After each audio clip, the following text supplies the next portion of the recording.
Thank you very much, Professor Yao. It's a great pleasure and a great honor to be here. It's my fourth time in China, every time I've been to Beijing. And it's a pleasure every time, enjoying the culture and everything here. So I'm going to talk a little bit about the history of deep learning, but a little bit about the state of the art, and quite a lot about the obstacles that we are encountering in making progress towards AI. And hopefully inspire some of you to work on those problems, which I think are the ones that separate us from the current state of the art and truly intelligent machines in the future. If you could please switch in the slides. All right, wonderful. This is a beautiful Facebook AI Research logo, which I'm going to switch. So yes, this is my name in Chinese. Many years ago, in 2009, I came here to teach at a summer school at Peking University, and my wife and I went to the summer palace, and we encountered a calligrapher, and I asked him to write my name in Chinese. So I don't know if this is accurate. Maybe you have a better idea of how to transliterate in Chinese.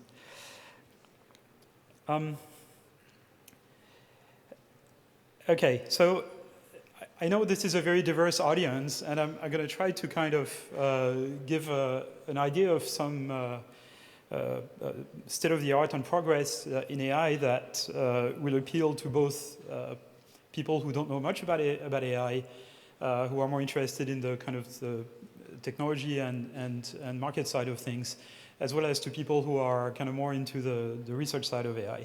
And I know a lot of you here are very much involved in this. So let me start by explaining the basic principle of machine learning that almost all of the current applications of AI use. And it's called supervised learning. So supervised learning is a process by which you show a bunch of examples to the machine, and for each example, you tell it what the correct answer is. So for example, you want to train a machine to distinguish images of cars from images of airplanes.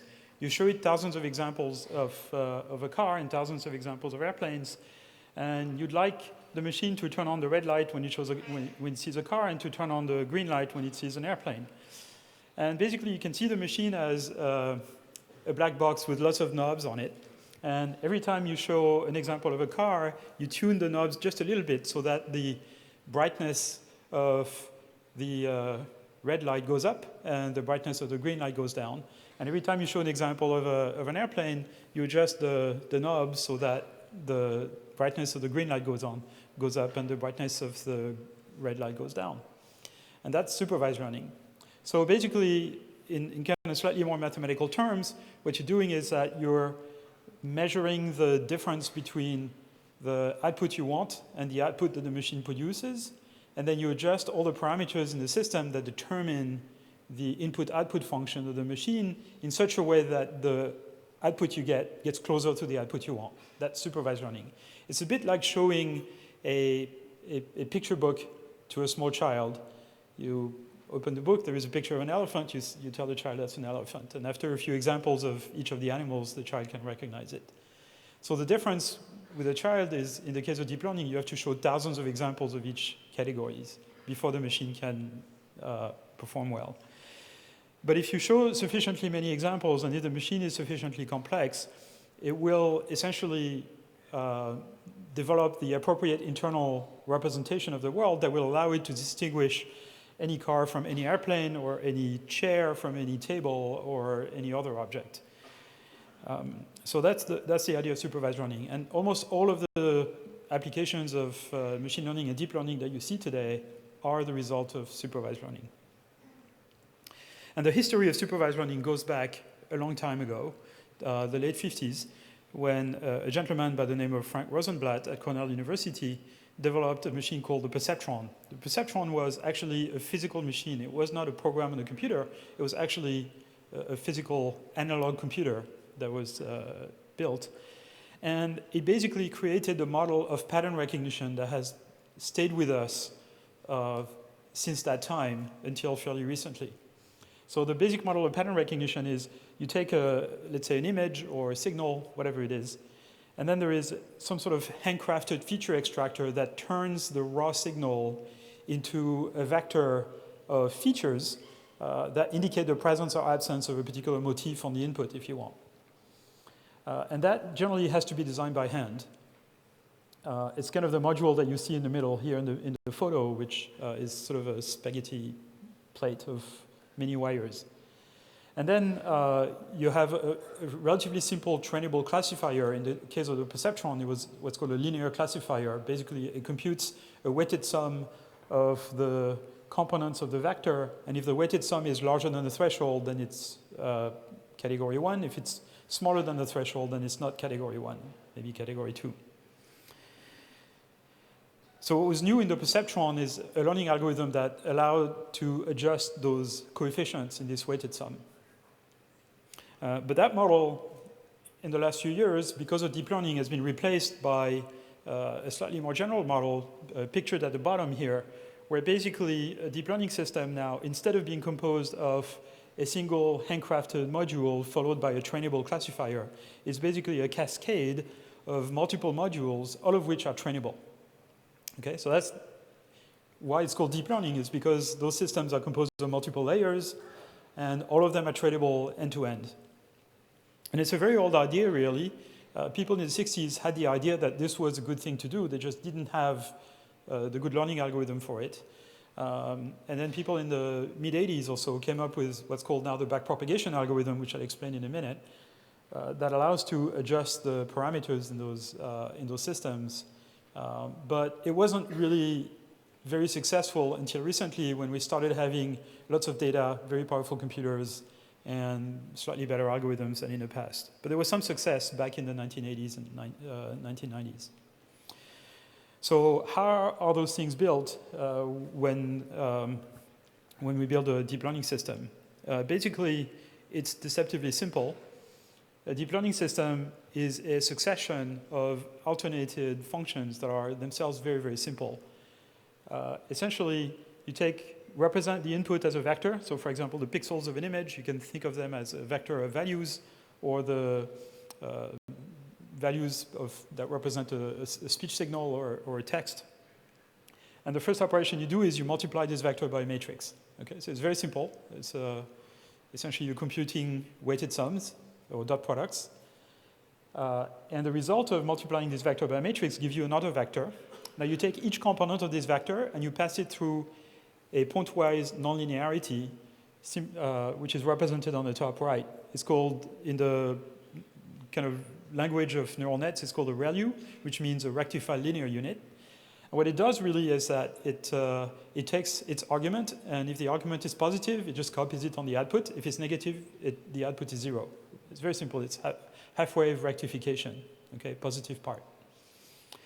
So by alternating matrix multiplication with this pointwise nonlinearity and repeating the process multiple times, you can show that with only 2 layers of that, you can approximate any function as close as you want. And what turns out to be surprising for some people is that by stacking multiple layers of those, there is a lot of functions that can be easily represented with a relatively small number of those elements, if you want. So the coefficients in the matrices are the ones that are going to be adjusted by the learning algorithm, because it's those coefficients that determine the input-output function of the neural net. And that's done through gradient descent. And so the first thing we have to do is compute the gradient of some objective function that measures the discrepancy between the output we want and the output we get. Here it's denoted C. And so it measures the distance between the output we want, Y, and the output we get out of the system, the output of the last module in the chain, if you want. And what we need to do is compute in which direction and by how much to change all the knobs, so all the coefficients in all the matrices, in such a way that the error goes down. And that turns out to be very easy to do. It's basically a practical application of a very sophisticated concept in mathematics called chain rule that has been with us since the early days of calculus. Newton and Leibniz basically invented it. So it's not particularly sophisticated, and it's all the math there is, really, to understanding backprop. So essentially the idea of chain rule is if you have some idea of how the output of a module, so let's take the module I in the system, fi of xi minus 1 wi. So xi minus 1 is the input to that module. Fi of xi minus 1 wi, which I denote xi, is the output of that module, and wi are the coefficients in the matrix within that module, if you want. So if you know how each output of this module influences the cost function, the objective function, which is the gradient of the cost function with respect to xi, denoted dc over dxi, then, which is here, then by multiplying this vector by the Jacobian matrix of this box, you can get this other vector, which is now the gradient of the cost function with respect to the input to this module. And the Jacobian matrix of this box is basically a matrix that each entry indicates how much the output, a particular output is influenced when you modify a particular input by some small factor, essentially. And you can do the same with respect to the parameters. So by propagating signals backwards through this chain of modules and then computing the gradients with respect to the parameters, what you get is the gradient of the objective function with respect to every single parameter in the system, and you can just take a step in the negative gradient to kind of lower the error. So that's a very short, quick description of deep learning, and this really all there is to it. And so it's kind of a slightly more sophisticated form of curve fitting, really. It's nothing more than curve fitting. I know a lot of you here have backgrounds in economics, and so you've certainly learned how you fit a line to a bunch of points.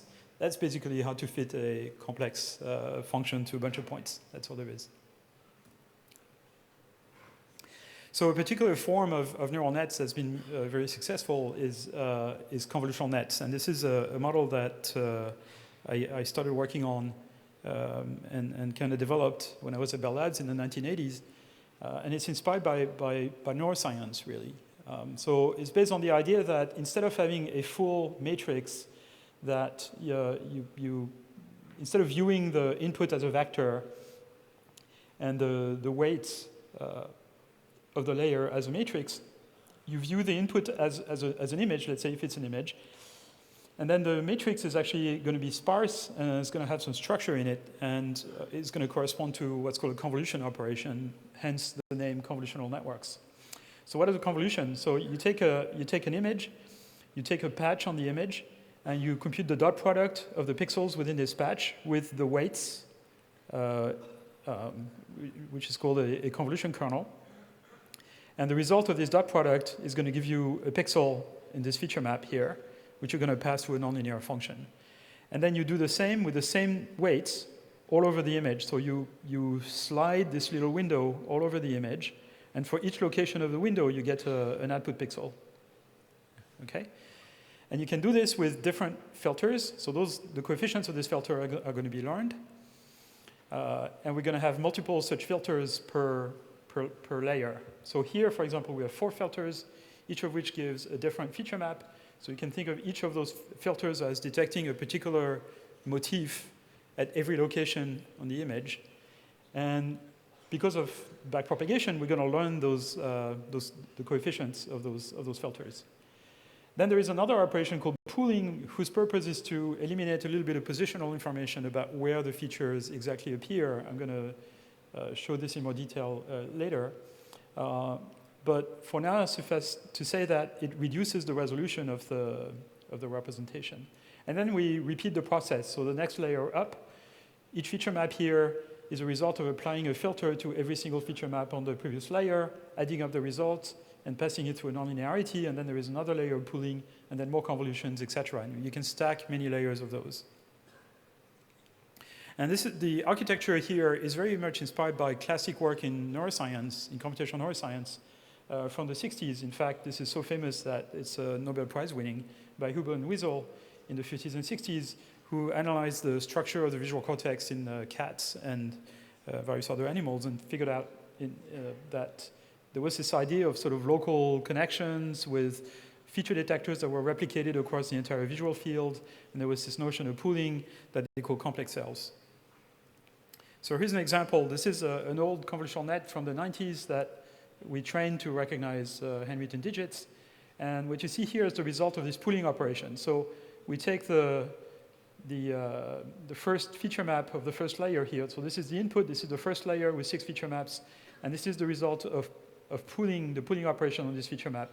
It basically computes an average or a max. I mean, in modern days, it would be a max, but in this example, it's an average of 4 by 4 pixel, 2 by 2 pixel neighborhoods, and then passes it through a nonlinearity after multiplying it by a coefficient and adding a bias. And so it reduces the resolution, which means that if this image shifts by 2 pixels, this one will shift by 1 pixel, and this one will shift by 1/2 pixel. And so basically, you get a bit of shift and distortion invariance by using those pooling operations. And as you go up the layers, you get units that are influenced by a larger and larger portion of the image. So each of those units here it's not really clear what they represent, but each of them is influenced by essentially a 32 by 32 pixel square on the input.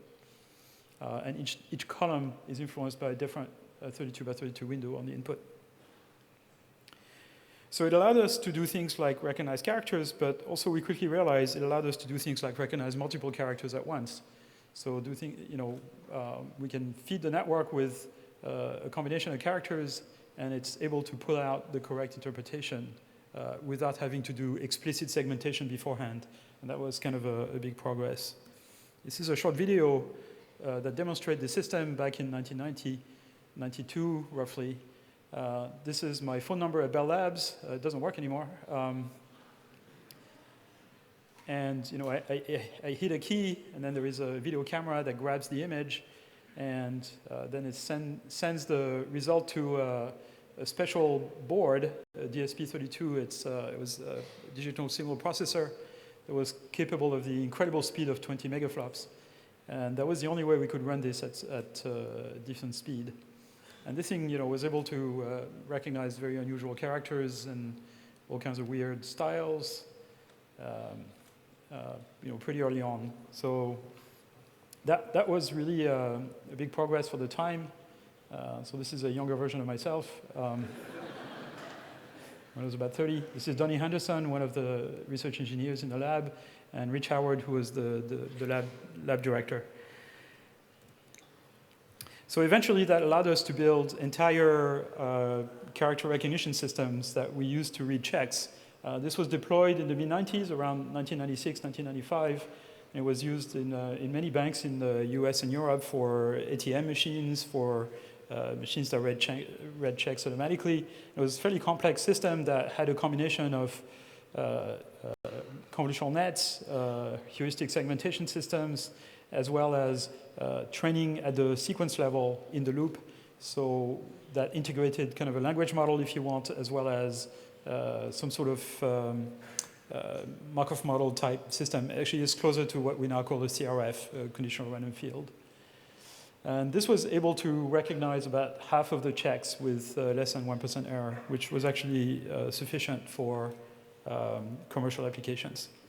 So in our lab at Bell Labs at the time, there were kind of two camps, if you want. Within 2 offices of each other were invented convolutional nets and support vector machines within 2 years of each other. So one of my office neighbors was Vladimir Vapnik, whom you see here. This was a department head, Larry Jackal, and this is a longtime collaborator of mine called Léon Boutou, who is now at Facebook. And Vladimir Vapnik did not believe in neural nets.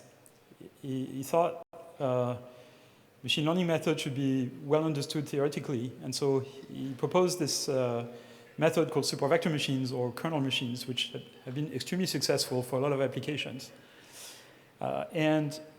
Larry was head of the lab, and he had both the neural net people and the supervector machine people. And so he decided to have a bet. And so Larry Jackal bet one fancy dinner that by March 14, 2000, this was written in 1995, that by March 14, 2000, people will understand quantitatively why big neural nets working on large databases are not so bad. Okay? So they worked experimentally. It wasn't clearly understood theoretically why they work. And so he basically wanted to challenge Vladimir to kind of explain why they worked. Vapnik bets one fancy dinner that Jackal is wrong.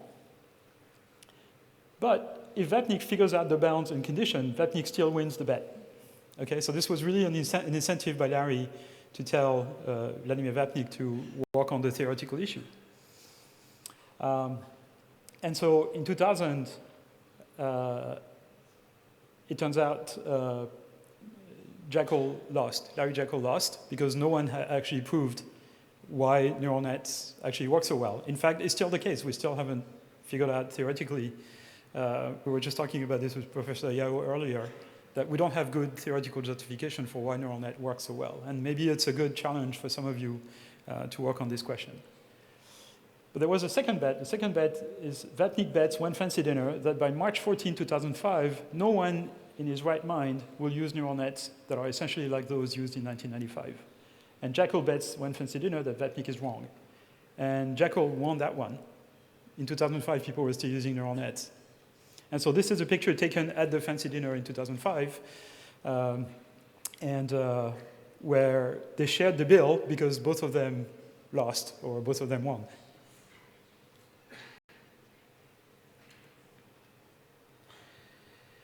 So what's happened over the last few years is that convolutional nets have been developed very heavily, and what sort of made them work all of a sudden was the availability of large data sets for speech recognition and image recognition. So in the case of image recognition, the watershed was the ImageNet data set that had 1 million samples and 1,000 categories. And that turns out to be a regime in which neural nets work really well. And what's happened is that there's been an inflation in the number of layers. So you have neural nets that have anywhere between 1 and 10 billion connections, sometimes even more, trained on, they have between 10 million and a billion parameters sometimes. Sometimes they have 20 layers. Sometimes the more recent ones even have 100 layers. And so there's been kind of a growth in the size of those neural nets, and that's been enabled by the availability of graphical processing units, GPUs, that are capable of several teraflops per second. So why is it conceptually that deep architectures are so good? And it's because the point of deep learning is not just to classify, but is to represent the world, represent the perceptual world, the visual world in the case of image recognition. And so what you see here is visualization that was produced by my colleague Bart Fergus with his student Matt Zieler a few years ago, that shows which type of features or motif are detected by feature detectors at various levels in the convolutional net. This is actually a fairly deep convolutional net with something like 15 layers or so. And this is the features detected at the first layer. So that's an indication for local motifs on the image that will maximally activate a particular unit in the network at the first layer. That's a couple layers up. You can start to see detectors that can detect simple motifs like gratings, corners, circles, and things of that type. And then a couple more layers up in the chain, you see detectors that can detect sort of fairly complex parts of objects. And you have to ask the question, why is it that it's advantageous to represent the world this way? And the perceptual world. And the reason possibly is that it's because the world is compositional. So physicists know very well that you can reduce objects to molecules, and molecules to atoms, and atoms to elementary particles, maybe superstrings, whatever, right? So essentially a small number of distinguishable parts can be assembled in lots of different ways to form complex objects. And the perceptual world is similar. So an image can be decomposed as a map of the presence or absence of very simple motifs, like those oriented edges. And there's combinations of those can be assembled to detect slightly more complex motifs. And then combinations of those can be assembled to detect even more complex motifs. And that's kind of a notion of compositionality. There is a saying from a colleague called Jason Eisner at Johns Hopkins University who says, it's sort of interesting comment on a famous quote by Albert Einstein. So Albert Einstein said, "What's the most incomprehensible about the world is that the world is comprehensible." Why is it that we can understand the world? The world is so complex that maybe there is no way to really understand it. And Jason Eisner's version of it is, the world is compositional, or there is a God.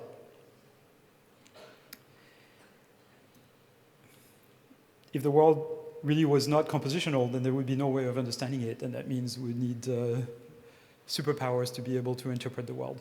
So we've seen an inflation of the number of layers over the last few years that are used in kind of standard convolutional nets. So a few years ago, a typical convolutional net would have 20 layers.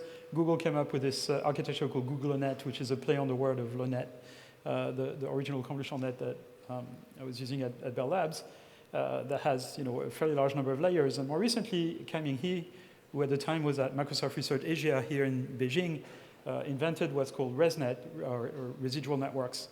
He now works at Facebook in Menlo Park. And he came up with this idea that every layer should basically have one of those bypass connections, so that if a pair of layers here fails somehow, fails to learn, then that layer becomes transparent and essentially becomes the identity function. So that allowed to kind of multiply the number of layers to something like 50 or 100 and get systems that work really well, even though they're very, very deep. I was very surprised by this result. I found that was a very interesting idea.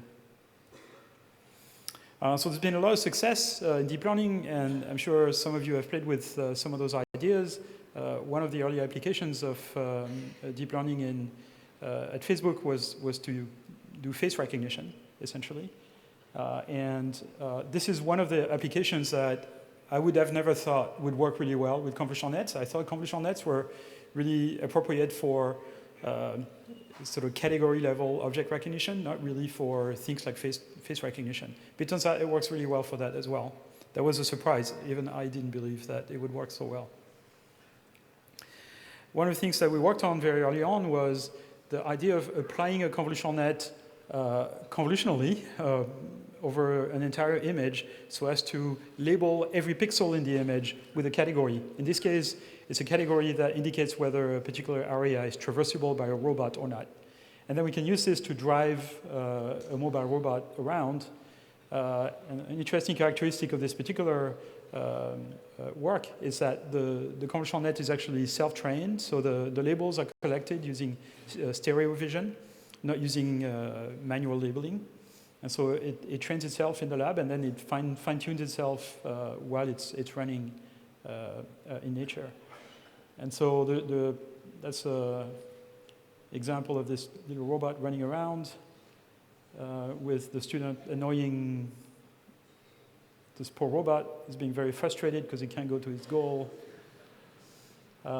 So this is the student you saw on the left here. This is Raya Hatzel. She was a PhD student with me until 2009, and she's now head of the robotics group at DeepMind. The other student is Pierre Samanet, who's also working on robotics at Google. So a couple of years later, we started working on a similar idea, but where we would classify every window in an image with a category of the object it belongs to. This is called semantic segmentation. And of course, we had the idea at the time that this could be applied to self-driving cars. This was before the self-driving car craze. We're talking about 2010, 2009. And so we never got to work on self-driving car, but the idea kind of kept circulating. And you see self-driving car systems now, particularly the systems from Mobileye and from NVIDIA, that essentially use semantic segmentation as a way of labeling the image into traversable areas and obstacles. And there's a lot of work on this at Baidu as well, at various companies in China, in the US, in Europe. NVIDIA has become very, very active in this area. But let me talk about some more recent work that some of my colleagues have been doing at Facebook AI Research. This is some work from a couple of years ago called SharpMask, or DeepMask, where the system is trained not just to recognize the central object in an image, but also to produce a mask of the object. So if it sees let's say, a zebra, it's going to produce a mask of the zebra as well as the category for zebra in parallel. And this was put in a fairly complex system called SharpMask or SharpMask++. The code for this is open source. You can actually download it from GitHub. It's called DeepMask. And it's a fairly complex system, but it allows, ends up producing really good results where you have things like this, where the outline of essentially every object of categories that it knows about are outlined: the cell phone, the person, the laptop, all the people here, except this guy. You see another example. Watch those two things. Those are obviously people, and they are actually labeled as people, as well as the frisbee. You can pick out broccolis in Chinese dishes, at least the American style of Chinese dish. And you can also count sheeps. And then more recently, Kang-Ming He and his collaborator at Facebook came up with some sort of very simple, conceptually simple combination of this idea of computing a mask and identifying an object for every location on the input, and built a system called Mask RCNN. And so it's basically a giant convolutional net, which for each window or region of interest essentially produces an outline of the object, a mask of the object, a bounding box, and a category. And in some cases even produces kind of a pose estimation for human bodies. And results are absolutely stunning. It works at 5 frames per second on a single GPU. And it produces things like this. So, umbrella, the backpack, the person, the cars are individually identified. All the glasses, the silverware, the plates, the chairs, everything is identified, even if the objects overlap. So this is called instance segmentation, not just semantic segmentation. And this is beating some results on the standard data set. The paper for this just appeared yesterday. So it's on archive. It is this reference here, 1703.06870. You're welcome to look at it. And it can be used also for body pose estimation. And the results are, again, quite impressive. And this runs at 5 frames per second on the standard GPU. OK, so this was the state of the art. We're about halfway. Now I'm going to talk about obstacles to AI. So the main obstacles to progress in AI, in my opinion, is the ability to predict. So you can think of the architecture of an AI system as necessitating 3 essential components, or maybe 4 components. One is perception. Another one is prediction. So basically being able to predict what's going to happen in the world, either because the world is evolving or as a consequence of the actions of the intelligent agent. And that, to be able to plan a sequence of action to get a particular result, the machine has to be able to reason and plan and basically have memory. So we need perception, predictive models, memory, and reasoning and planning. And I've talked about perception, but not much about the rest, and that's what I'm going to talk about next. But before that, one of the biggest challenges of AI is to build a machine that has common sense. What does it mean to have common sense? So an example of this, which is a classical example in AI, is what's called a Winograd schema. So Winograd is a famous pioneer in AI research, and he came up with sentences of this type: the trophy doesn't fit in the suitcase because it's too large, or the trophy doesn't fit in the suitcase because it's too small. So in the first case, the it refers to the trophy. In the second case, the it refers to the suitcase. And the reason you can lift the ambiguity as to which object the pronoun refers to is because you know how the world works. You have basic knowledge about the world, about, a trophy should fit in a suitcase and you want to carry it in the suitcase and things like that. If you don't have this basic knowledge about the world, you're not able to lift this ambiguity. Here is another example of common sense. If I say, Tom picked up his bag and left the room, you don't need to know anything about Tom or about the room. You can infer that Tom probably has to stand up, extend his arm, close his hand around the bag, then he's probably going to walk. It's probably not going to dematerialize like this guy. He's not going to fly. He's going to have to walk towards the door. He's going to have to open the door. And all of this you know because you know how the world works. You have some experience of the constraints of the real world. And that's what allows you to fill in the blanks, basically to fill in all the missing information that is not mentioned in this very short sentence. And that's what we call common sense, to some extent. So how do we get machines to acquire common sense? So common sense is the ability to fill in the blanks. And that means infer the state of the world from partial perceptual information, infer the future from the past and present, infer the past events from present state, filling in the visual field in the retinal blind spot, which we do without thinking, filling in complement in occluded images. You may only see my right profile, but you can pretty much figure out what my left profile looks like because you know that most human faces are more or less symmetric. Predicting the consequences of our actions and predicting sequences of actions leading to a particular result. So that's what machines need to be able to do to acquire common sense. And they need to be able to do this by being exposed to lots of examples of how the world works, essentially. So there's a big argument for basically what we could call predictive learning, or what others have called unsupervised learning. You can think of predictive learning as a special case of unsupervised learning. There's a big argument that Jeff Hinton and others have made for unsupervised learning for many years, many decades, in fact.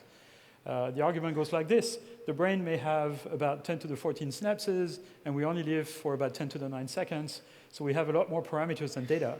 This motivates the idea that we must do a lot of unsupervised learning since the perceptual input, including proprioception, is the only place where we can get 10 to the 5 dimensions of constraints per second. So, in other words, if we ask a machine to just predict the name of an object, we're not asking it to predict enough information for it to learn enough background knowledge about the world. We have to let it basically learn much more massive amounts of facts about the world by observing how the world works and then training itself to predict what's going to happen next. So that led me to a slightly obnoxious slide that has become a bit of a joke now in the machine learning community, where I say if intelligence is akin to a cake, if you want, the bulk of the cake, the génoise, as we say in French, is unsupervised learning. That's where most of the learning takes place. Most of human and animal learning is unsupervised. The icing on the cake is supervised learning, and the cherry on the cake is reinforcement learning. So there is those three types of learning, and each of these has a different amount of information that is provided to it for learning. So reinforcement learning, pure reinforcement learning, in pure reinforcement learning, a very small amount of information is given to the system at every trial. Basically just a scalar that indicates whether the answer produced was correct or not, sometimes with a delay. And so it's a very small amount of information that the system, there's absolutely no way the system can learn anything complex without showing millions and millions of samples. So Professor Yao was mentioning the success of AlphaGo. AlphaGo is a big success of reinforcement learning, and the reason it works is because it's a game, and you can have the machine play millions of games against itself and fine-tune itself. Supervised learning, you're providing a little more information to the machine at every trial, but it's still not enough because all of it has to be supplied by humans. Unsupervised learning, you're just observing the world, and the machine has a much better chance of actually absorbing a lot more data and being asked to predict a lot more information. So this is a slightly upsetting picture to people working in reinforcement learning, but this does not mean I don't like reinforcement learning. In fact, there is a lot of work, very good work on reinforcement learning at Facebook. One of them actually by Yann Tian, who's sitting right here, on game playing. So Yang Dong, with his collaborators, worked on this Doom playing bot that is trained with reinforcement learning, and he actually won the competition this past year between various bots to play Doom. Another example where we use reinforcement learning is for strategy games or real-time strategy game like StarCraft. So we have a team effort, in fact, several different efforts to figure out how to build intelligent systems to play games of this style that include kind of short-term tactics and long-term planning as well, strategy. So this is a very challenging problem. It's maybe the next challenge after playing Go. But really, what I'm advocating for here is not is what is called in certain circles model-based reinforcement learning, which is a very old idea proposed by Rich Sutton back in 1991 in an architecture he calls DINA. And so he says the main idea of DINA is the old common sense idea that planning is trying things in your head using an internal model of the world. And this suggests the existence of a more primitive process for trying things not in your head, but through direct interaction with the world. Reinforcement learning is the name we use for this more primitive, direct kind of training. And DINA is the extension of reinforcement learning to include a learned world model. So this idea of learning a world model, a predictive world model, to help learn a task is an old idea. In fact, it's a very classical way of doing optimal control and reinforcement learning. And that is what I think is the future of intelligent system, or at least one of the techniques for intelligent systems.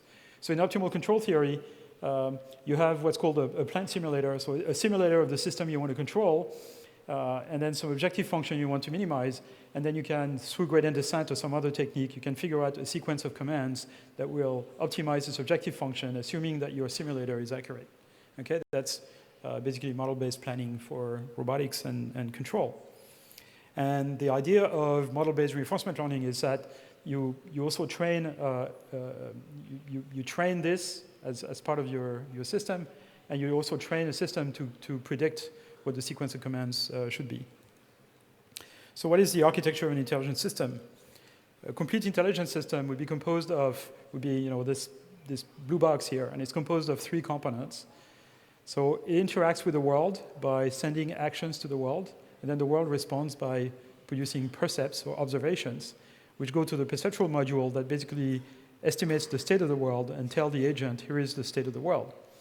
What the agent needs to do now is plan an action so that the action will take the world to a desired state in such a way that the agent in the future is going to be placed in a state that makes it happy. So the objective here is something that tells the agent whether it's happy or not happy. And by minimizing this objective, the agent makes itself happy. Okay? The brains of animals is very much on this, built on this model.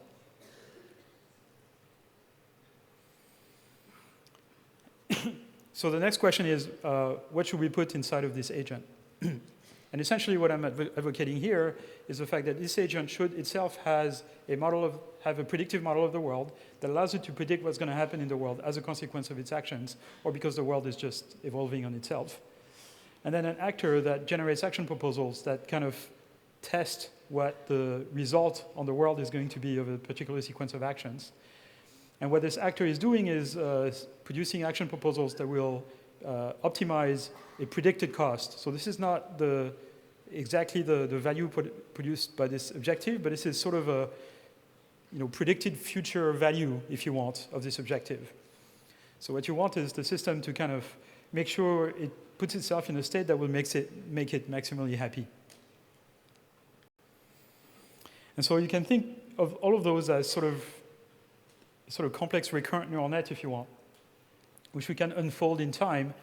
And what we arrive at is a system that has a perception that gives an estimate of the state of the world, then the world simulator that the system can use to kind of plan ahead, and then the actor that generates action proposals so as to minimize an objective function.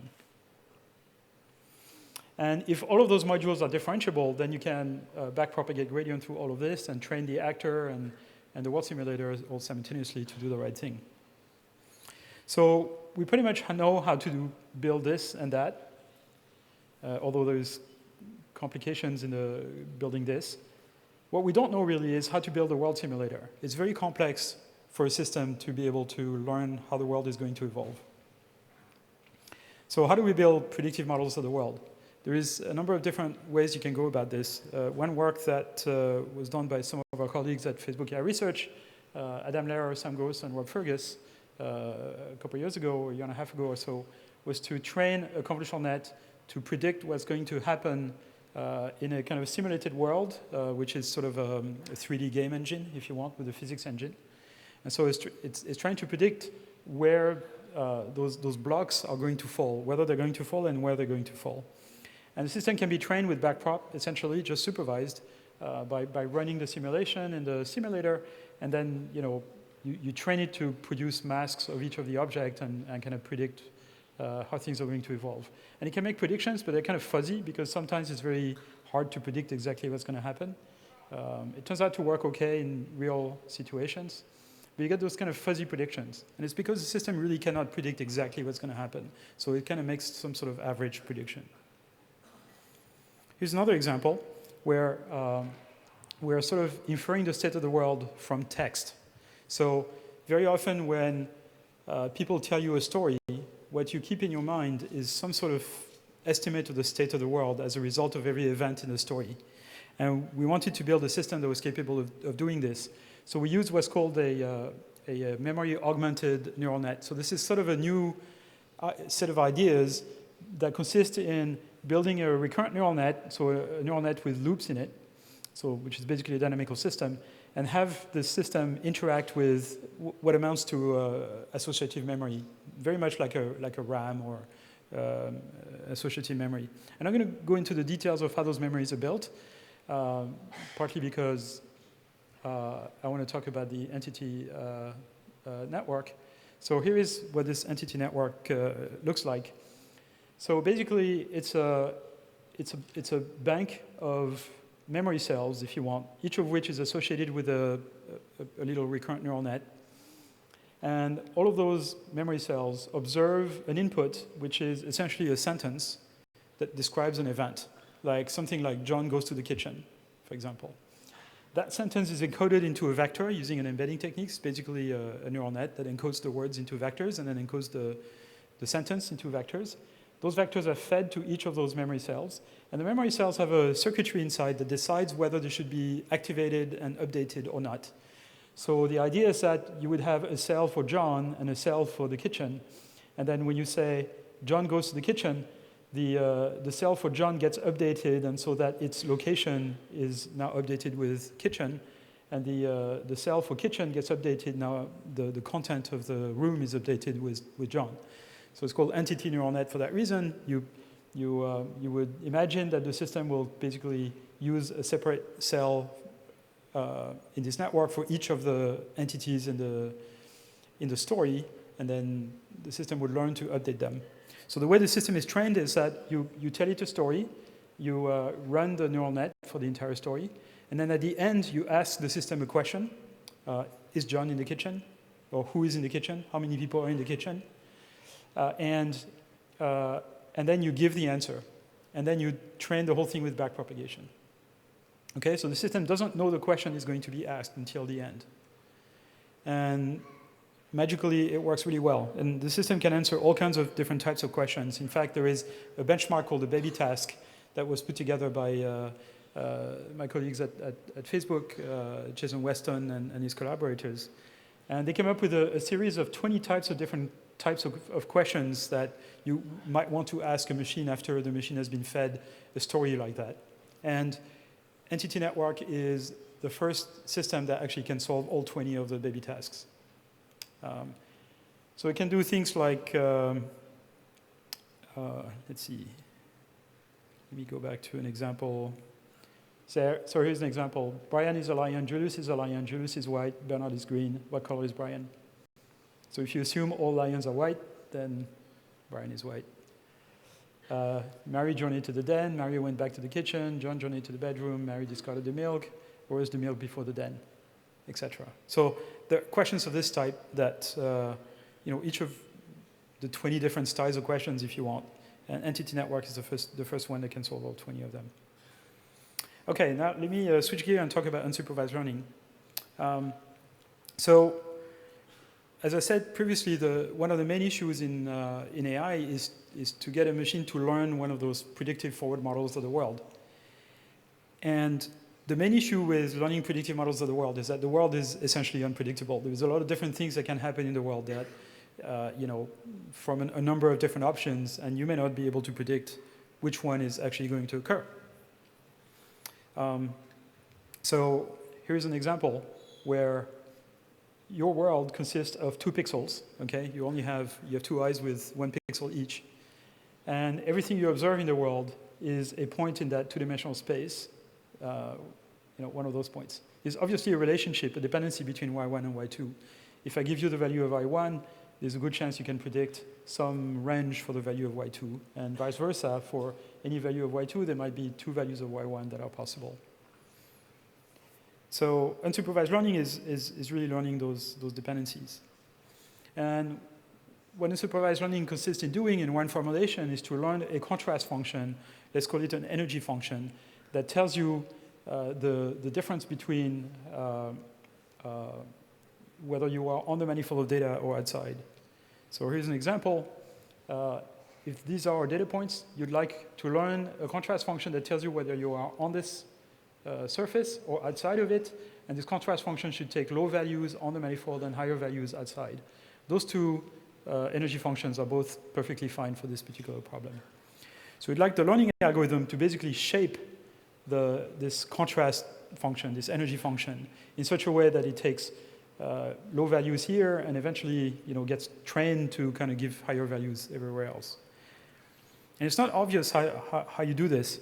People have been struggling for this question, formulated in different ways for decades, in fact. It's not easy to do in high-dimensional spaces. Imagine that this is not a 2-pixel image, but a 1 million pixel image. It's very difficult.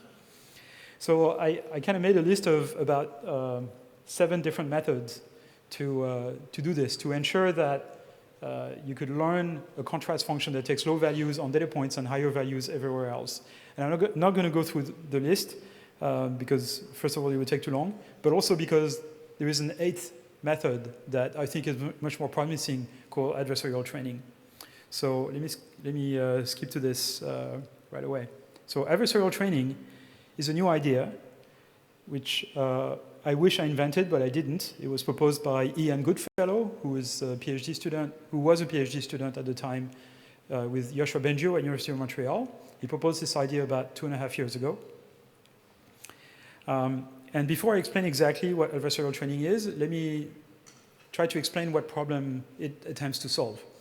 So it basically, here's the problem. Let's say you want to train a system to predict the future, and the entire world of the system, all of that it sees, is video segments of someone putting a pen on the table and letting the pen go, right? So every time you do the experiment, the pen is going to fall into a different direction. And so the problem that we have to solve here is to train a predictor. So imagine that this predictor observes the past. Okay, so it observes all the frames of the person putting the pen on the table. And then we stop the video and we ask the system, what is the world going to look like half a second from now? So half a second later, the pen will have fallen, and the system has to predict in which direction the pen has fallen. And really, the set of possible outcomes is kind of an entire manifold of possibilities, right? Basically, the pen can be in any orientation. And so it may be that the system at this particular time decides to predict this point, that the pen is going to fall to the back and to the left. But in fact, when we run the video actually indicates that the pen fell to the back and the right, which is another point on this manifold. So what we like to be able to tell the system is that, okay, you were technically wrong because the prediction is not exactly what the video indicated. But in fact, you were conceptually right because qualitatively you were right because you predicted that the pen would fall, and there was no way you could predict in which direction it was going to fall. So as long as your prediction was on this manifold of possibilities, we're not going to punish you. Okay? So that's basically prediction under uncertainty. You want an objective function that tells the machine there is no single correct answer. There is a whole set of possible correct answers. And as long as you produce one of them, we're not going to punish you. Now, the problem is we have no idea what this surface is. And so what we're going to do is we're going to train a second neural net to tell us whether we are on this manifold or not. And that connects with what I was talking about earlier, about learning a contrast function that indicates whether we are on the manifold of data or outside. Okay? This other neural net that tells us whether we are on this manifold of plausible futures is going to be one of those energy functions. And that's the idea of adversarial training. So basically, you show the path to the machine, and you run the future of the video from the data set, and that's the actual future. Okay, so that's the initial segment, and that's what actually happens in the video. And then you train this discriminator function, which is the energy function, to give you small values for the blue points, and the blue points are the ones that are coming out of the data set. Okay, so the output of the discriminator is a single scalar, so it's the height of this function. The input is an image, as well as the past. It looks at the past just like the previous module. And it trains itself to produce low values for everything that comes from the data set, which are those blue beads. Simultaneously, you have a generator. So this is the module that's going to predict the future. That generator also looks at the past and is trying to predict the future. And initially, it does a really bad job. Okay, so the prediction is horrible. And the discriminator is going to take this prediction and is going to try to train itself to produce higher values for whatever it is that this generator produces. So those are the green points. The green points are going to be such that the energy is going to be pushed up wherever there is a green point. Okay? And so after a while, the energy of the green points is going to go up. But simultaneously, the generator is going to train itself to minimize, to produce outputs that make the output of the discriminator as small as possible. Essentially, it's going to try to make the green point as close as possible to the blue points. Okay?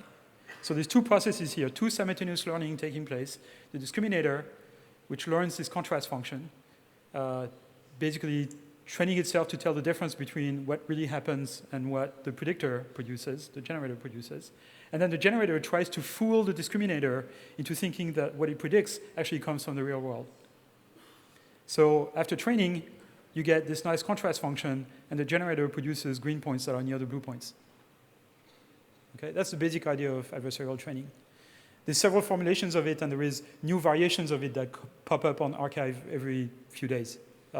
It's a very active topic of research. Now, it's very interesting because it breaks the traditional paradigm of machine learning where, since the 50s and 60s, all of machine learning basically, or statistical machine learning, is based on minimizing some sort of loss function. Here, we're not minimizing a loss function. We're actually minimizing two loss functions, and they play against each other. And so that actually is more like a game theory type Nash equilibrium. I'll come back to that in a minute. So those techniques have been extremely successful at generating images. So one thing I didn't mention is that to be able to generate multiple points on this manifold, you need a source of random vectors, essentially. So the generator takes a source of random vectors, and those are used to essentially produce points that are at different places on this set of plausible futures. So this example is, these images are the result of training a generator using adversarial training on images of bedrooms, and then plugging a bunch of random numbers, 100 random numbers or so, into the network, and then asking it to produce an image. So those are nice-looking bedrooms that actually don't exist. They are just produced by the generator. This is work that really opened the eyes of a lot of people on adversarial training by Radford, Metz, and Chintala. Sumit Chintala is a research engineer at Facebook in New York. People have trained this on various things like manga characters. You can interpolate continuously between manga characters. And every one of them is kind of a decent-looking manga character. Only a few of them are actually real. All the ones are interpolation using adversarial training. You can do amazing things like arithmetics in this Z space, where if you take a vector that generates an image of a man with glasses, which you can infer. So you show the image of a person with glasses and you figure out what Z vector would produce that image. And then you do the same for a man without glasses, and then the same for a woman without glasses. And you do this vector minus that vector plus that vector, and then you reconstruct the image. You get an image of a woman with glasses.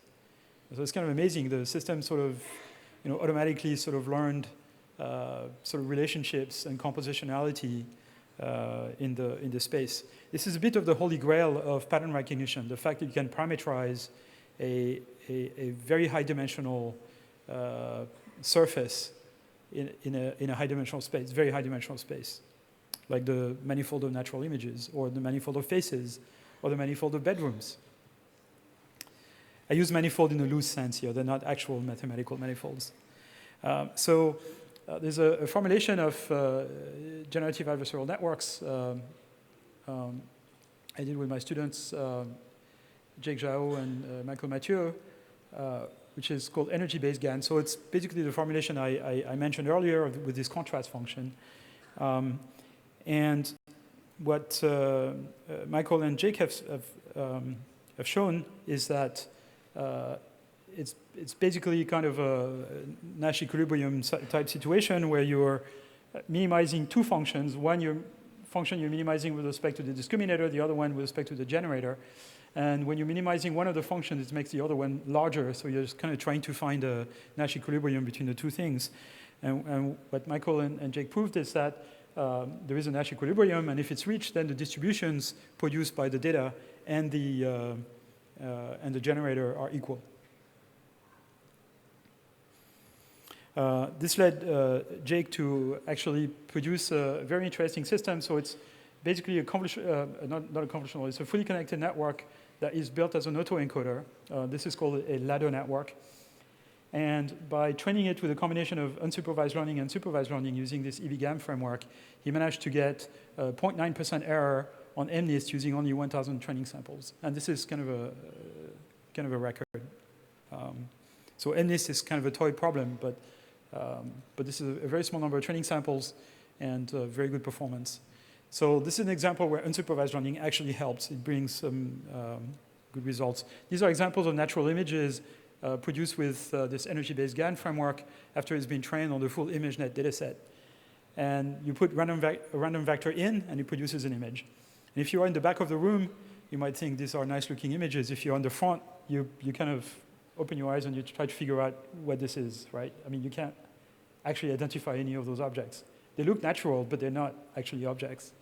So what is this? Is this? It's like the front of a train, but it's got a sail and like some sort of wing, and it's above water. It's it makes no sense. So the local structure of those images is correct, but the global structure is kind of wrong.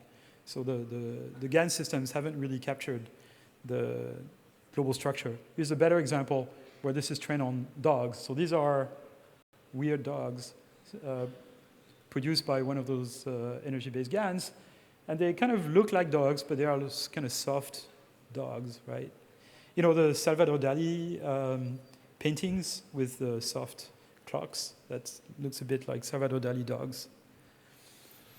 Another series of work is with video prediction. So this is the problem I mentioned earlier, where we trained what's called a multi-scale convolutional net to predict a few frames of a video from 4 frames observed in the past. And if you train without adversarial training, so you just train with least square, you train this architecture to predict the next frames, you get this kind of blurry result.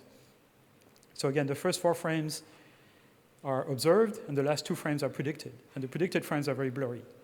But if you use this adversarial training idea, you get pretty nice predictions, where the basketball player continues, the string kind of moves properly, the bow here moves properly, everything kind of continues. Except you can't really predict long term. Here are some more examples. So this is examples where we train a system to predict the video when we train the system on videos gathered in apartments in New York, and then we turn the camera. And so what the system has to do is predict what the apartment looks like in areas it hasn't seen before, right? So here is, for example, one where there is a bookcase, and initially it observes the bookcase, and then it predicts what the bookcase looks like afterwards. Same here, bookcase, and then it predicts what the bookcase looks like afterwards. Here it needs to predict what the couch is going to look like as the camera pans. It's never seen this couch before. So it's captured a little bit of the structure of the world. But again, it only works up to about 5 frames. If you try to predict longer, after 50 frames or so, after 10 frames, things start to get really bad and blurry, and doesn't work really. So one of the things that we've done very recently, this is very new results, is not do video prediction in pixel space, but do video prediction in the space of semantic segmentation. So basically, you take an image, you run a semantic segmentation algorithm on it that indicates the mask of every object, essentially, with the category. And then in that space, you're trying to do prediction. And that actually works pretty well. You can predict up to about half a second or so. You have to use some tricks like train the system to predict recursively by being fed its own input, its own predictions. But it kind of works. So here's an example. Again, the predictions are indicated by the red frame. Okay, so that's observed, and the red frame indicates predictions. And so he predicts that the car on which the camera is placed has to go forward, so everything has to get bigger, and then this car has keeps moving to the left. This one too. It predicts that those pedestrians kind of keep moving to the right, that this car is going to overtake that other car, etc. So it's a very kind of easy way of getting simple predictions of where things are moving. And this, you would imagine this would be very useful for a self-driving car to be able to predict in advance where other cars are going to go, and not just be reactive, but sort of be able to predict in advance what's going to happen. As I said, the ability to predict is the essence of intelligence. Okay, I'm out of time, so I'm going to stop here, and I'm going to thank you very much for your attention, and take a number of questions. And I think there's a very bright future for AI. Again, I think the main point of my talk is that what a lot of us should be working on is reasoning, planning, and forward prediction. And adversarial training, I think, is a very exciting field that a lot of us are really excited about. Thank you very much.